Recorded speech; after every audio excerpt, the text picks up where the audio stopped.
Hey, where are you? What are you doing? My mom is in trouble. The voice on the answering machine message came from my husband.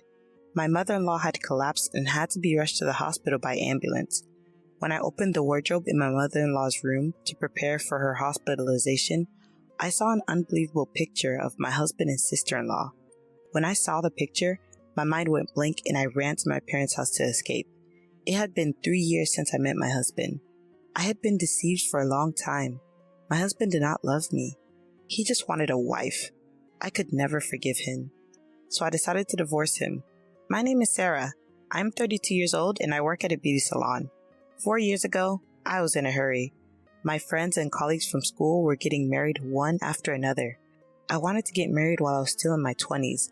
I was tired of hearing about husbands and children from my friends who were married. My friends may not have meant to belittle me, but although I listened to them smiling, there were times I cried on the way home. I was so envious. I hadn't had a boyfriend for a while, and I wondered if I would ever get married. Such thoughts made me feel gloomy and impatient. I had 2 years left in my 20s, so I decided to start marriage activity with all my heart.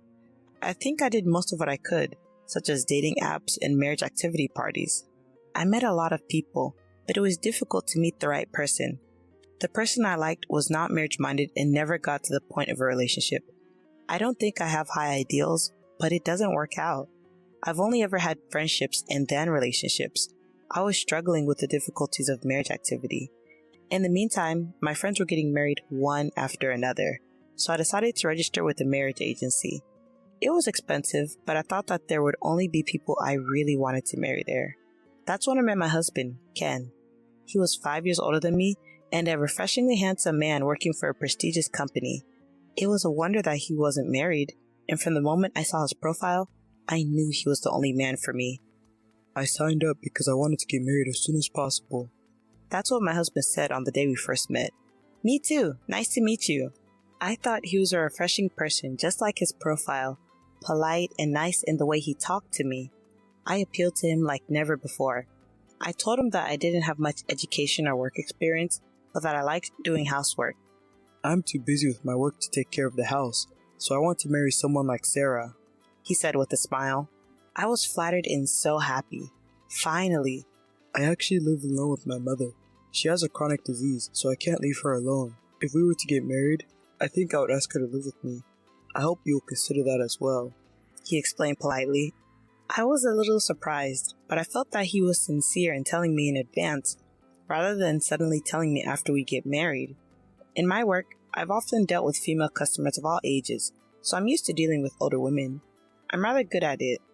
I didn't know what kind of person my future mother-in-law was, but as long as she would meet me, I thought living with her would not be a problem.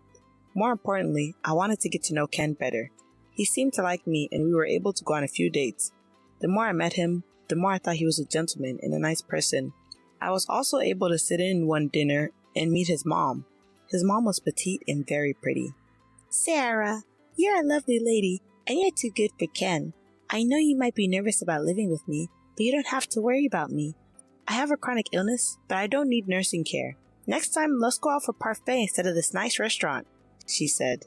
She has a high voice, speaks in a relaxed manner, and we share a love of sweets, so I thought we would hit it off. I no longer felt uneasy about living together. Ken said that he wanted to get married right away, and we started dating on the premise of marriage. Ken was a busy man, constantly working, but he made time for me.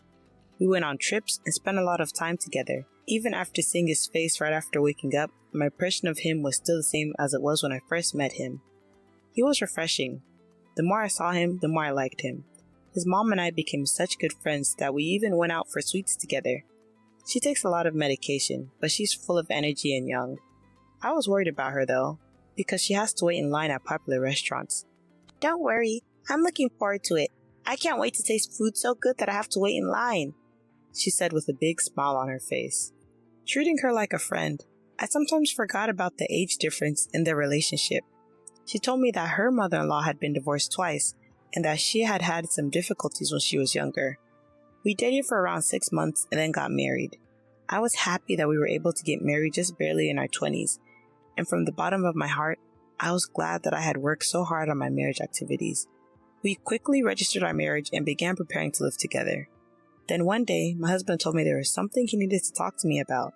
I wondered what was going on and had a bit of a bad feeling about it. I never told you this before, but I have a sister, Hannah, who is not related to me by blood. At first, I didn't quite understand what he meant. Hannah was my husband's stepfather's daughter. My mother-in-law and father-in-law divorced 5 years ago. My father-in-law is dead and Hannah has no family. My mother-in-law and Hannah don't get along well, so she never comes to my in-laws' house. But my husband says he's worried about my sister-in-law, who has no family and keeps in touch with her. I'd like to invite her to the wedding, but my mom hates her and is against it. But she means a lot to me, and I want to introduce her to you at least once, he said. I was worried about what kind of a person my mother-in-law, who was so kind to me, would hate, but I could see how much my husband cared about his family, so I decided to meet her. Nice to meet you, Sarah. I'm Hannah. She was a very beautiful and flamboyant-looking person. She said she worked at a bar. I couldn't believe that my mother-in-law disliked her. She was not at all unpleasant and cheerfully made the occasion more enjoyable. When Ken was in middle school and I was in high school, we started living together. Isn't it like a comic book that we suddenly became a family? Hannah, what do you mean, like in a comic book? I was a nervous teenager. Hannah told me stories about the days she lived with Ken, and Ken would make fast-paced quips about her stories. Perhaps because they were so beautiful, they seemed like a perfect couple. I could tell that she was very dear to my husband. Sarah, I'm sorry I couldn't make it to your wedding. Be a good wife, Hannah said to me as we parted. Don't tell my mother about today. If she gets angry, it will be a pain in the butt, Ken said on the way home. I don't know what kind of conflict there is between my mother-in-law and Hannah, but I don't think it's any of my business. I decided not to tell anyone about my meeting with Hannah and kept it to myself. And so life began for the three of us. Ken was still busy with work and came home late every day. Sometimes, when he had a day off, he would go out with my mother-in-law and I, just the three of us. I was also working, so I did the housework in cooperation with my mother-in-law, and sometimes we went out to eat sweets or see a movie together. By all accounts, we were a happy family. I was a little worried about my mother-in-law because sometimes when she wasn't feeling well, she would sleep all day. I tried to keep in touch with her frequently while I was at work. The only thing that bothered me when we started living together was that Ken was always looking at his phone. He's almost always on his phone doing something, except when he comes home and is eating. He seems to bring his phone into the bath as well. At first, I didn't mind because I thought maybe he was addicted to playing games, but it was so much that I began to worry about it. One time, he called me to say he was heading out, and I called him back because I wanted him to get me something at the convenience store, but his phone was engaged the whole time. I couldn't get through to him on the phone, and then he came back. Ken, I've been calling you all day, I said. Sorry, I got a call from the company, he said. We had just gotten married, and I didn't think it was possible that he was cheating on me, but I couldn't help but be curious. My mother-in-law didn't seem to be bothered by it, as if it was a normal occurrence. One day, I felt bad, but I glanced at the screen of his phone and saw that he was texting someone. It seemed that they talked often. One night, Ken came home late, and I wondered who he was talking to in the middle of the night. Hey, who do you always talk with in the middle of the night? I asked, pretending to be silly, after my mother-in-law went to bed. Ken seemed unbothered by my question. It's my sister. Did you suspect me of cheating on you? Ho ho ho. Don't worry. He laughed. I laughed along with him and thought I had lost it by worrying too much. From then on, I didn't care how much he was on his phone. But he was always busy with work and didn't have much time to spend with me. And I was a little uncomfortable with him spending nearly all his free time with Hannah. 2 years later, life with the three of us was going well. My mother-in-law and I would always visit the sweet store whenever it opened. Today's pancakes might be the best pancakes of all time. I was thinking the same thing. I can't wait to try them with you. If a stranger saw us, they wouldn't think we were mother and daughter. I never once felt self-conscious about the fact that we lived together, and I loved my mother-in-law. Ken is still busy with work and comes home late. He's on his phone all the time. I was used to it by now, and I didn't say anything. I'm not asking him to do the housework, but I did accumulate small complaints that if he had time to contact Hannah, he could at least put the socks he took off in the laundry. However, when Ken had time off, he made time for our family, and he never forgot to celebrate our wedding anniversary or my birthday. Although there were small complaints, we were still a happy family. Then one day, My mother-in-law was sick and spent the day in bed. I was worried and went to check on her several times. She seemed to sleep quietly during the day, but in the evening, "Sarah, I'm in pain," she complained. She was breathing hard. I called an ambulance in a hurry. The ambulance arrived immediately and I rode in it to the hospital. I was relieved when I found out that she wasn't in critical condition. I called Ken to let him know that she was going to be hospitalized for a while. He left work early to go to the hospital, and I decided to go home and pack to stay with my mother-in-law in the hospital for a few days. Upon returning home, I opened the wardrobe in my mother-in-law's room to prepare her insurance card and personal seal. My mother-in-law said they were in the top drawer, but I couldn't find them, so I opened the bottom drawer. Then I found a small box in there. I opened the box thinking it might contain an insurance card and found a large number of photographs in it. I was so shocked when I saw them that I went to the bathroom and threw up. There were pictures of Ken and Hannah in it. It wasn't a picture of them as brother and sister. It was a picture of them as lovers. They were holding hands and kissing each other, and I felt sick just looking at a few of the pictures, so I closed the box. It was painful to think about the fact that he had been in close contact with Hannah up until this point. My mind went blank, and the next thing I knew, I was running to my parents' house with that box in my arms. At my parents' house was my mother, who was surprised to see me. When my mother saw what was in the box, she hugged me. After crying for a while, she saw that I had calmed down. "These pictures of Ken and another woman. Is he cheating?" she asked me. My mother was surprised when I told her that it was Hannah and that it was in the wardrobe in my mother-in-law's room. I hadn't even told my mother that I had a sister-in-law. "I can't live with him anymore," I said to my mother. She said, "Of course you can't live with him. I can't allow it."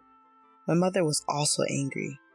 When I looked at my phone, I found a lot of incoming calls from Ken and a voicemail message that said, "Hey, where are you? What are you doing when your mother is in trouble?" The message was an angry one. I thought, I'm the one who should be angry. I turned off my phone that day because talking about it would remind me of the pictures and make me sick. The next day, out of the goodness of my heart, I contacted him. "There's something I need to talk to you about this evening. I'll be there with my mother, so please call Hannah," I told him. "Thank goodness. She's alive. I wondered what you were going to say when my mother was in trouble." He started blabbing on and on. "Please do. I'll see you at night." I hung up the phone. As soon as I hung up the phone, I went to my mother-in-law's hospital room. "Sarah!" My mother-in-law looked at me happily and called my name. "I'm sorry you're not feeling well, mother-in-law, but I wanted to hear the truth." I opened the box I found in my mother-in-law's wardrobe and showed it to her. Then my mother-in-law began to shed tears. "Sarah, I am so sorry, Ken. He has an older sister. She's the stepdaughter of my ex-husband, and 5 years ago, she told me that they were lovers. Even though they're not related, they're both my children. I told them I couldn't allow that to happen. Hannah got angry and left the house, and I never saw her again. I should have told you. But they're old photos, don't worry. I don't even know what Hannah is doing now, and I'm sure she's not in contact with Ken," she said. My mother-in-law had straight eyes and didn't look like she was lying. Ken is still in contact with Hannah. In fact, he introduced me to her once, years ago. When I said this, my mother-in-law shed another large tear. "But you're already married." "I'm sorry. You did nothing wrong, but I can't be a family with Ken anymore. I'm going to divorce him." "Don't apologize to me. It's my fault for not noticing. I'm sorry," my mother-in-law said. I couldn't stop crying either.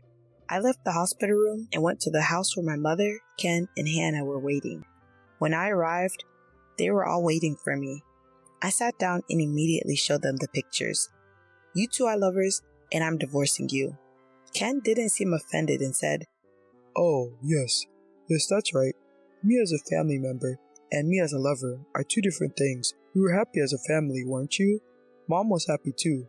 What's wrong with that? We don't have to get divorced," he said with his usual fresh smile.